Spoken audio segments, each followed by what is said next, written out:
بسم اللہ الرحمن الرحیم۔ شعبدہ بازی اور شیطان کی پیروی کرتے ہوئے جن بدبختوں نے نبوت کا جھوٹا دعویٰ کیا، ان سیاہ کار کذابوں میں ایک اسحاق اخرس مغربی بھی تھا۔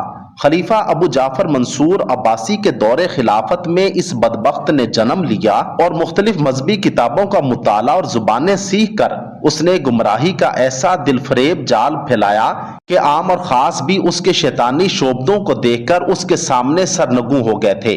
اسحاق اخرس 135 ہجری میں اصفہان میں ظاہر ہوا۔ ان ایام میں ممالک اسلامیہ پر خلیفہ ابو جعفر منصور عباسی کا پرچم اقبال لہرا رہا تھا۔ محققین نے اس کی دکان آرائی کی کیفیت اس طرح لکھی ہے کہ پہلے اس نے صحف آسمانی، قرآن، تورات، انجیل اور زبور کی تعلیم حاصل کی، پھر جمیع علوم رسمیہ کی تکمیل کی، زمانہ دراز تک مختلف زبانیں سیکھتا رہا، مختلف اقسام کی صناعیوں اور شعبدہ بازیوں میں مہارت پیدا کی اور ہر طرح سے باکمال اور بالغ النظر ہو کر اصفہان آیا اور 10 سال تک گونگا بنا رہا۔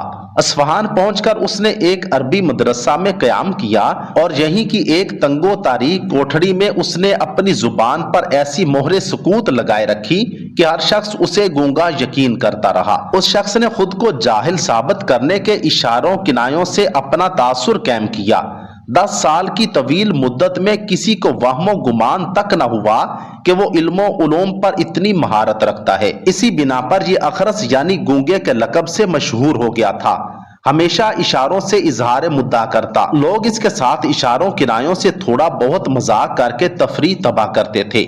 اتنی صبر آزما مدت گزار لینے کے بعد آخر وہ وقت آ گیا جب مہر سکوت توڑ دی اور لوگوں کو اپنے شعبدوں سے متاثر کرنے لگا، اور کمال کا کیمیا گر بھی تھا۔ اس نے نہایت رازداری کے ساتھ ایک نہایت نفیس قسم کا روغن تیار کیا۔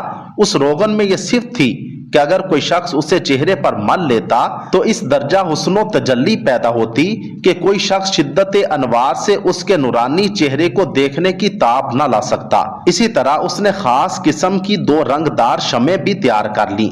یہ کام کرنے کے بعد ایک رات جب کہ تمام لوگ محو خواب و استراحت تھے، اس نے وہ روغن اپنے چہرے پر ملا اور شمعیں جلا کر سامنے رکھ دیں۔ ان کی روشنی میں چہرے میں ایسی رعنائی اور دل فریبی اور چمک دمک پیدا ہوئی کہ آنکھیں خیرہ ہوتی تھی۔ اس کے بعد اس نے زور سے چیخنا شروع کیا کہ مدرسہ کے تمام مکین جاگ اٹھے۔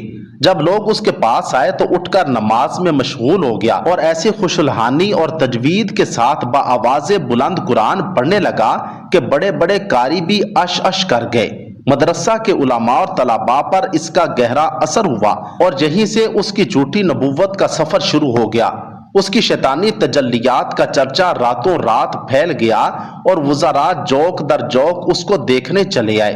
اعتقادیوں نے ایک ہنگامہ برپا کر رکھا تھا۔ دن نکلنے پر شہر کے قاضی صاحب چند رؤسائے شہر کو ساتھ لے کر اس بزرگ ہستی کا جمال مبارک دیکھنے کے لیے مدرسہ میں آئے۔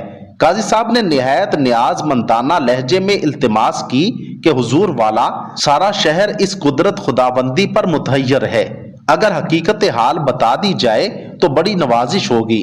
اسحاق جو کہ اس وقت کا پہلے سے منتظر تھا، نہایت ریاکارانہ لہجے میں بولا کہ آج سے کوئی 40 دن پہلے فیضان الہی کے کچھ آثار نظر آنے لگے تھے۔ دن بدن القائے ربانی سرچشمہ میرے باطن میں معجزن ہوا، حتیٰ کہ آج رات خدائے قدوس نے اپنے فضل مخصوص سے اس عاجز پر علم و عمل کی وہ راہیں کھول دیں کہ مجھ سے پہلے لاکھوں رہروان منزل اس کے تصور سے بھی محروم رہے تھے، اور وہ اسرار و حقائق منکشف فرمائے کہ جن کا زبان پر لانا مذہب طریقت میں ممنوع ہے۔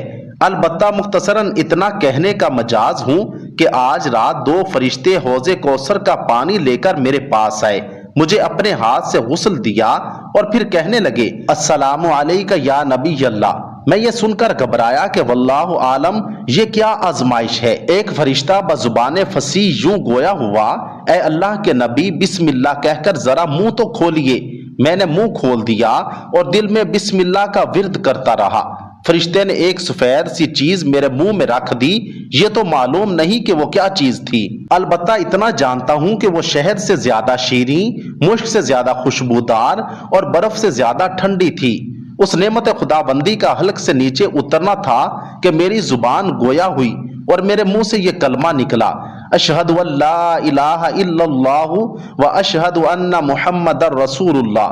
یہ سن کر فرشتوں نے کہا محمد صلی اللہ علیہ وآلہ وسلم کی طرح تم بھی رسول اللہ ہو، معاذ اللہ۔ میں نے کہا اے دوستو تم یہ کیسی بات کہہ رہے ہو، مجھے اس سے سخت حیرت ہے، بلکہ میں تو عرق خجالت میں ڈوبا جاتا ہوں۔ فرشتے کہنے لگے خدائے قدوس نے تمہیں اس قوم کے لیے نبی مبعوث فرمایا ہے۔ میں نے کہا کہ اللہ تعالیٰ نے تو حضرت محمد صلی اللہ علیہ وآلہ وسلم کو خاتم الانبیاء قرار دیا اور آپ کی ذات اقدس پر نبوت کا سلسلہ ہمیشہ کے لیے بند کر دیا، اب میری نبوت کیا معنی رکھتی ہے؟ کہنے لگے درست ہے، مگر محمد صلی اللہ علیہ وآلہ وسلم کی نبوت مستقل حیثیت رکھتی ہے اور تمہاری ذلی و بروزی ہے۔ اسحاق کی تقریر سن کر عوام کا پائے ایمان ڈگمگا گیا اور ہزارہا آدمی اس کے پیروکار بن بیٹھے، اور جن لوگوں کا دل نور ایمان سے متجلی تھا وہ بیزار ہو کر چلے گئے۔ حاملین شریعت نے بولی عوام کو بہت سمجھایا کہ اسحاق گونگا، دجال، کذاب اور راہزن دین و ایمان ہے، لیکن عقیدت مندوں کی خوش اعتقادی میں ذرا فرق نہ آیا، بلکہ جو علماء انہیں راہ راست پر لانے کی کوشش کرتے تھے ان کا جنون خوش اعتقادی اور زیادہ بڑھتا جاتا تھا۔ آخر اس شخص کی قوت اور جمعیت اس قدر بڑھ گئی کہ اس نے خلافت پر حملہ کر کے خود خلیفہ بننے کا فیصلہ کیا۔ چنانچہ عباسی خلیفہ ابو جعفر منصور کو مقہور و مغلوب کر کے بصرہ و عمان اور ان کے توابع پر قبضہ کر لیا۔